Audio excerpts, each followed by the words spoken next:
I'll bring in Russell Finlay. Thanks, Convener. Is the Scottish Government's motivation behind the juryless rape trials to increase conviction rates?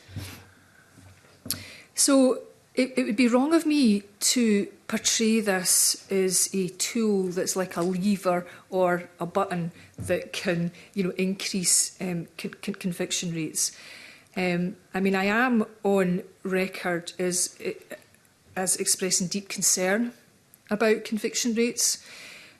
So we, know that, over a 5-year piece, conviction rates for rape, attempted rape, are 46%, in comparison to, about 84% for other crimes. When you disaggregate different types of rape cases, in terms of the so-called acquaintance rape, that conviction rate, according to the Lord Advocate, is around 20–25%.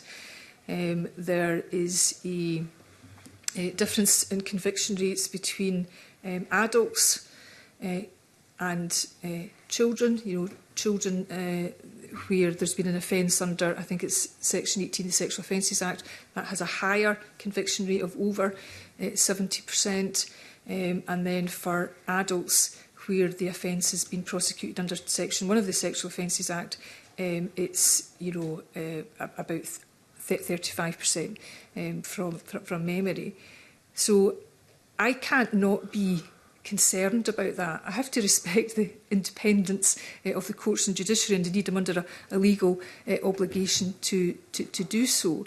But I want to find the right way, and I want to look at the evidence without prejudging, because we can't ignore these conviction rates.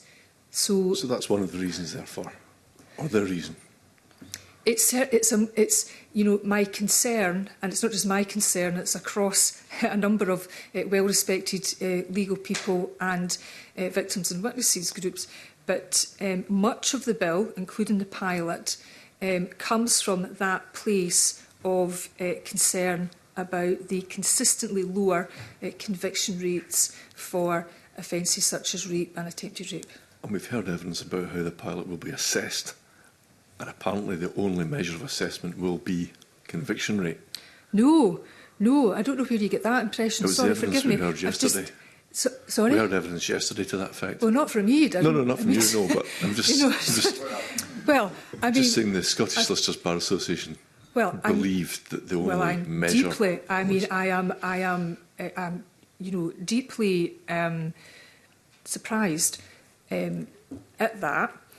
And as you've heard me just a few moments ago, probably speak at length to the convener and outlined in very, admittedly very broad terms, what the evaluation would look like. Yes, it would look at outcomes and whether there's a conviction or acquittal. That is an outcome, but there is so much more to the pilot, and I'll be absolutely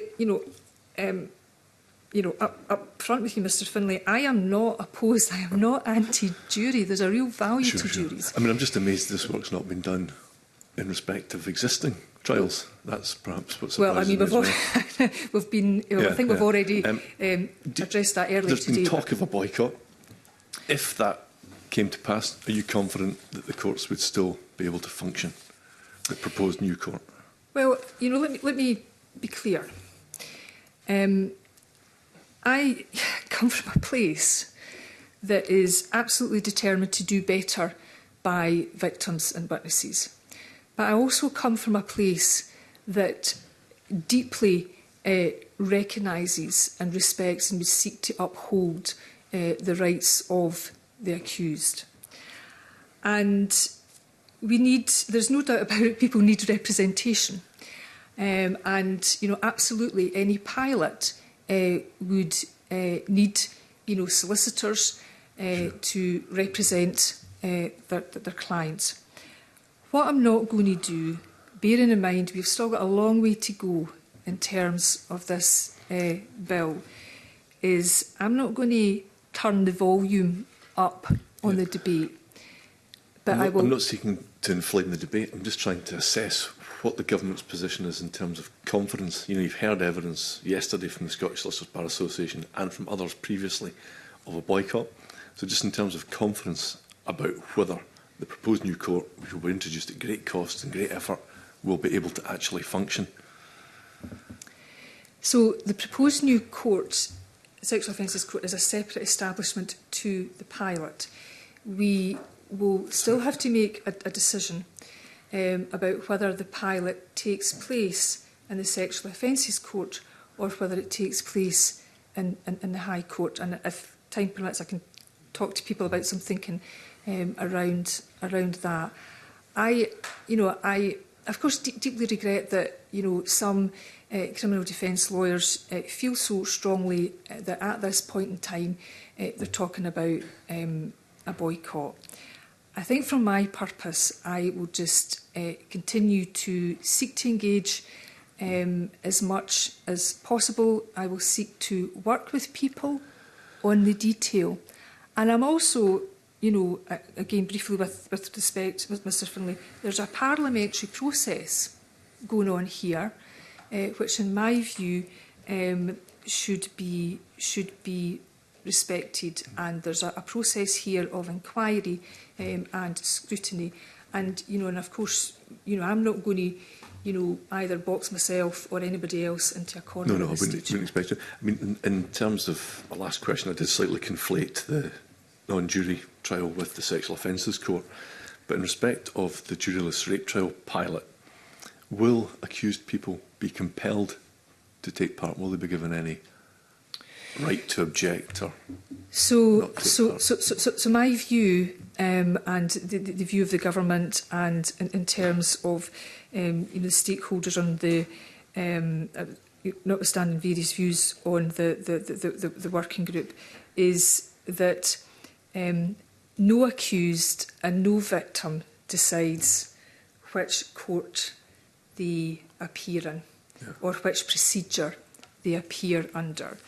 There may be, in terms of, the criteria. So when you set the criteria of the type of offence, so for example, if the criteria was focused on the single complainer, single accused, single act, so-called acquaintance rape, it may be that someone might dispute whether their offence meets the category. There was certainly some discussion of that, but people, So the nobody position is, gets... So no accused and indeed no complainer can choose their court, whether that's the pilot or not. Yet we heard from rape victims who, perhaps to some people's surprise, said they would have preferred and did prefer having a jury. So in that case, given the trauma-informed ethos of the entire legislation, would their views be taken into account? So in terms of the pilot, there would be no option for the accused to choose whether they participate or not. That would be clearly defined in the criteria, and the question is, does the crime that someone is accused of fit the criteria for that pilot? I think it was only in terms of victims and witnesses, I was just reflecting that across the piece right now, no one decides which court or which procedure. I did, and I think the point that you're touching upon is that invariably, we can't, pigeonhole or assume that victims and survivors are one homogenous group that have one homogenous view. I would never assume that. So I do understand that that there can be different views, but in terms of the work we've done in terms of the consultation around our proposals, in terms of our engagement with victims and witnesses and groups that represent them, and of course you've heard a lot of evidence yourself, so that there is.